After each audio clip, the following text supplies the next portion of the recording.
Velkommen til DKN's korte videoer om CryptoCoins, denne gang om Ethereum.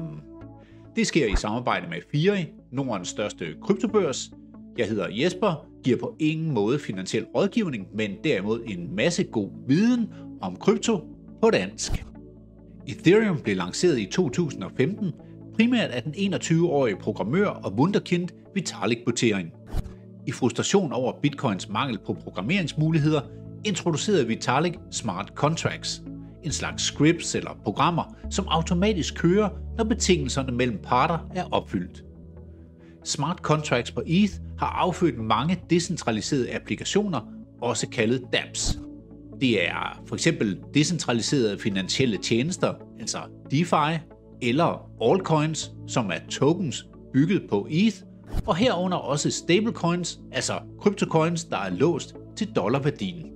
Og selvfølgelig ikke mindst NFT'er, den digitale kunst eller samlerobjekt, om man vil.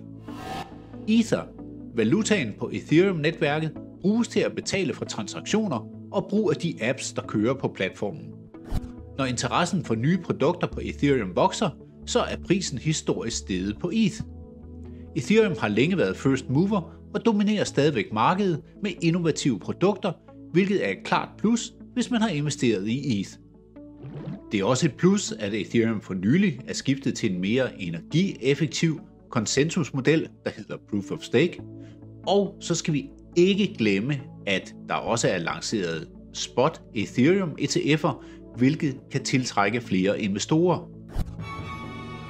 Ulemperne ved ETH inkluderer dog høje transaktionsgebyrer, især når netværket er populært. Derudover står Ethereum over for konkurrence fra nye kryptoplatforme, der tilbyder hurtigere og billigere løsninger. Kursen på ETH svinger rigtig meget, men er man tidligt ude og fanger en ny trend, så har det historisk set vist sig, at en lille investering kan give et rigtig stort afkast. Hvis du vil vide mere, så download FIRI-appen, hvor du kan få meget mere at vide om Ethereum.